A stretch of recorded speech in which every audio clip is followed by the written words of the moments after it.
A1 വാർത്താ ചാനലിലേക്ക് സ്വാഗതം. പാർലമെന്റ് മണ്ഡലം തെരഞ്ഞെടുപ്പ് ചൂട് ശക്തിപ്പെടുകയാണ്.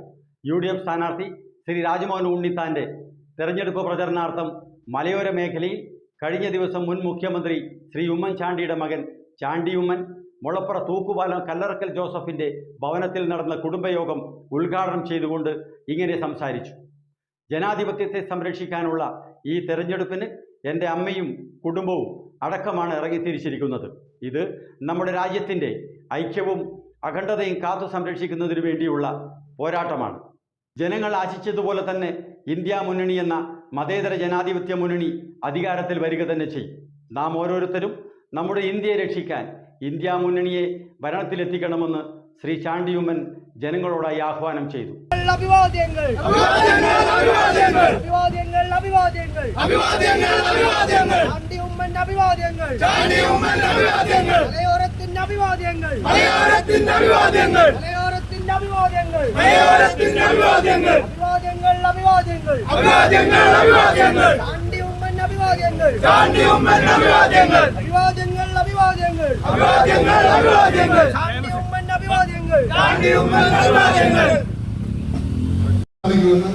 നമ്മുടെ മുഖ്യമന്ത്രിക്ക് സാധിക്കുമോ?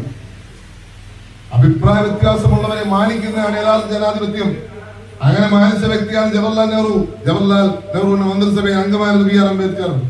അതേപോലെ BJPയുടെ നേതാവായിരുന്ന അല്ലെങ്കിൽ അന്നത്തെ ജനസംഘത്തിന്റെ നേതാവായിരുന്ന ശ്യാമപ്രസാദ് മുഖർജി. ആ ശ്യാമപ്രസാദ് മുഖർജിയെ മന്ത്രിസഭയിൽ ഉൾപ്പെടുത്തിയ നേതാവാണ്. മഹാമനസ്കത. രാജ്യമോ സ്വാതന്ത്ര്യം നേടിയപ്പോൾ വിവിധ ആശയധാരയുള്ളവരും കൂടി ചേർന്ന് വരണം. കാരണം രാജ്യം എല്ലാവരുടെയാണ്. കോൺഗ്രസ് മാത്രം പോരാ. പക്ഷെ കോൺഗ്രസ് മൃഗീയമായ ഭൂരിപക്ഷമുള്ള ആ സഭയിൽ പോലും ഇവരെ പരിഗണിച്ച്, നിങ്ങൾക്കറിയാം, നിങ്ങളുടെ കാസർഗോഡുകാരൻ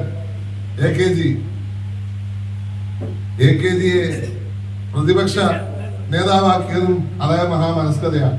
കഴിഞ്ഞ 10 വർഷം നമ്മൾ കണ്ടു ആ മഹാമനസ്കത. 10 വർഷം നമുക്ക് പ്രതീക്ഷിക്കാൻ പറ്റുമോ? രാഹുൽ ഗാന്ധിയുടെയും സോണിയാഗാന്ധിയുടെയും പ്രിയങ്കാന്തിയുടെയും ഒക്കെ സെക്യൂരിറ്റി കുറയ്ക്കിയ മഹാമനസ്കതയാണ്. ജീവന ഭീഷണിയുള്ള നേതാക്കളായി 3 പേരും അവരുടെ സെക്യൂരിറ്റി കുറച്ചത് എന്ത് അടിസ്ഥാനത്തിന്? അപ്പോൾ എല്ലാവരെയും തുല്യരായി കാണുവാൻ ഈ സർക്കാരിന് പറ്റിയിട്ടില്ല. ഈ സർക്കാരിന് സാധിക്കത്തുമില്ല. ഈ സർക്കാരിന് അത് സാധിക്കാത്തത് കൊണ്ടാണ് നമ്മൾ ഈ അവസ്ഥയിൽ നിൽക്കുന്നത്.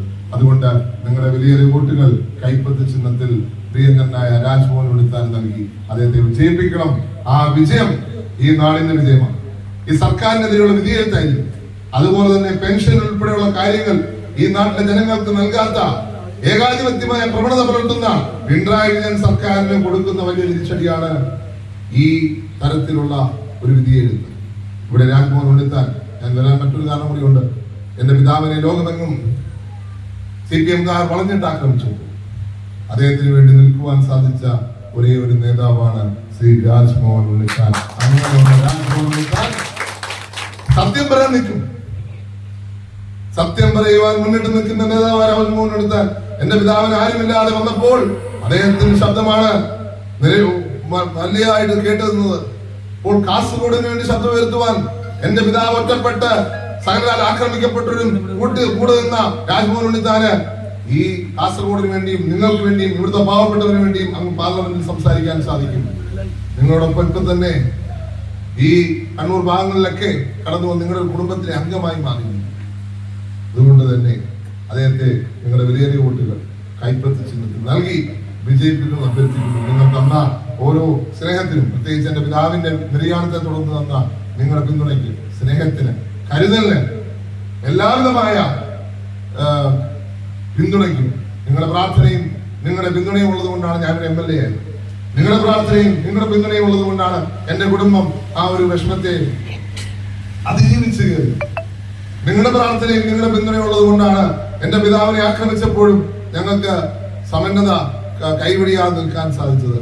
അങ്ങനെ നിങ്ങളുടെ സ്നേഹത്തിന്, ഹൃദയത്തിന്റെ ഭാഷയിൽ ഈ നാട്ടിലൂടെ എന്നും കടന്നുപോയ എന്റെ പിതാവ്, ഈ നാടിനെ സ്നേഹിച്ച എന്റെ പിതാവ്, ആ പിതാവിന്റെ ഓർമ്മയ്ക്ക് മുന്നിൽ തലവിളിച്ചുകൊണ്ട് നിങ്ങൾ തന്ന സ്നേഹത്തിന് ഹൃദയത്തിന്റെ ഭാഷയിൽ നന്ദി പറഞ്ഞുകൊണ്ട് നിങ്ങളുടെ വിലയേറിയ വോട്ടുകൾ കൈപ്പത്തി ചിഹ്നത്തിൽ നൽകി ശ്രീ രാജ്മോഹൻ ഉണ്ണിത്താനെ വിജയിപ്പിക്കാൻ അഭ്യർത്ഥിച്ചുകൊണ്ട് ഞാൻ വാക്ക് നിർത്തുന്നു. നന്ദി, നമസ്കാരം. ചിലപ്പം ഇതൊന്നും അറിയാത്ത പ്രായത്തിൽ ഞാനത് പറഞ്ഞു. നീ അത് പറഞ്ഞ് എന്റെ രാഷ്ട്രീയം മാറ്റാൻ നിങ്ങൾ വിചാരിക്കണ്ട. ഒന്നല്ല, 1000 അല്ല, 1,00,000 തവണയാണെങ്കിലും ഞാനത് പറഞ്ഞിരിക്കും എന്നുള്ള കാര്യത്തിൽ യാതൊരു സംശയമില്ല. ഇത് പറഞ്ഞ് ഇവിടെ ഒരു രാഷ്ട്രീയ തിരിവുണ്ടാക്കാൻ ശ്രമിക്കുന്നവര്, ഈ നാടിനെ വിഭജിക്കാൻ ശ്രമിക്കുന്നവര്. ഒരു സ്ഥാനാർത്ഥി കഴിഞ്ഞ ദിവസം പറഞ്ഞു, കോൺഗ്രസ് അല്ല പാകിസ്ഥാനിൽ പോകണം. പുള്ളിക്ക് മഹാത്മാഗാന്ധിയെ കുറിച്ച് അറിയത്തില്ല. മഹാത്മാഗാന്ധി എന്ന് പറയുന്ന രാഷ്ട്രപിതാവ് അദ്ദേഹത്തിനോട് ചോദിച്ചു, താങ്കളുടെ മതം എന്താ?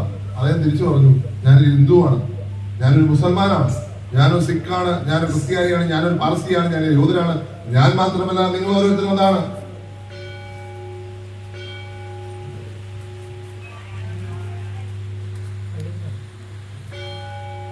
ഞാൻ മാത്രമല്ല, നിങ്ങളെല്ലാവരും അതാണ്, നിങ്ങളുടെ മതവും അതെല്ലാമാണ് എന്ന് അദ്ദേഹം പറഞ്ഞതാണ്.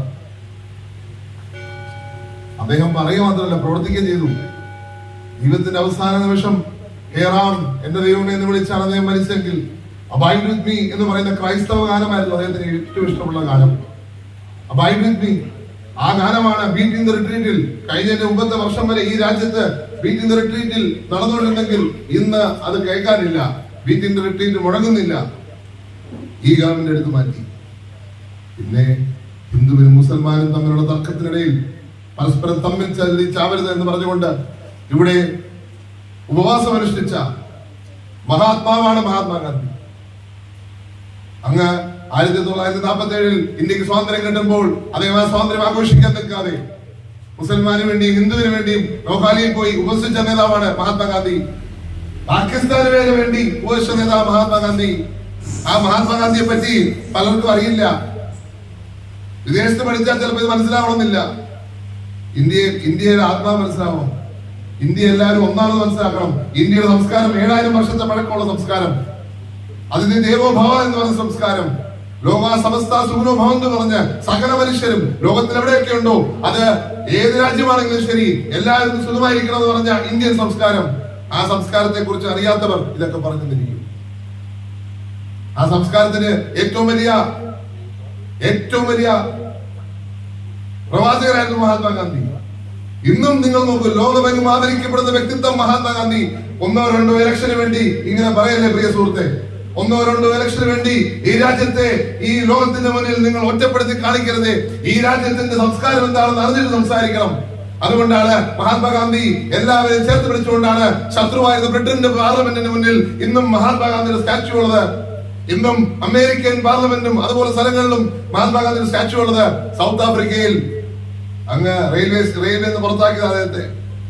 കറുത്തവനാണ് അല്ലെങ്കിൽ ബ്രൗൺ എന്ന പേരിൽ താൻ യാത്ര ചെയ്തിരുന്ന, താൻ സഞ്ചരിച്ചിരുന്ന ആ കമ്പാർട്ട്മെന്റിന് പുറത്ത് കളഞ്ഞ മഹാത്മാഗാന്ധി അവിടെ ഇന്ന് വെച്ചിട്ടുണ്ട് മഹാത്മാഗാന്ധിയുടെ സ്റ്റാച്യു. അതാണ് മഹാത്മാവ്. പ്രിയ സുഹൃത്തെ, ആ മഹാത്മാവിനെ കുറിച്ച് നിങ്ങൾ പഠിക്കണം. ആ മഹാത്മാവ് നയിച്ച പ്രസ്ഥാനമാണ് ഇന്ത്യൻ നാഷണൽ കോൺഗ്രസ്. ആ മഹാത്മാവിന്റെ പ്രസ്ഥാനമാണ് ഇന്ത്യൻ നാഷണൽ കോൺഗ്രസ്. ഇന്നും ആ പ്രസ്ഥാനത്തിന് നേതൃത്വം കൊടുക്കുന്നത് അതേപോലെ ഗാന്ധിയാണ്, രാഹുൽ ഗാന്ധി എന്ന് പറയുന്ന ഞങ്ങളുടെ അഭിമാനം. ഇന്നലെ വയനാട് വന്ന് നോമിനേഷൻ കൊടുത്ത രാഹുൽ ഗാന്ധി ആധുനിക ഇന്ത്യയിലെ ഗാന്ധിയാ.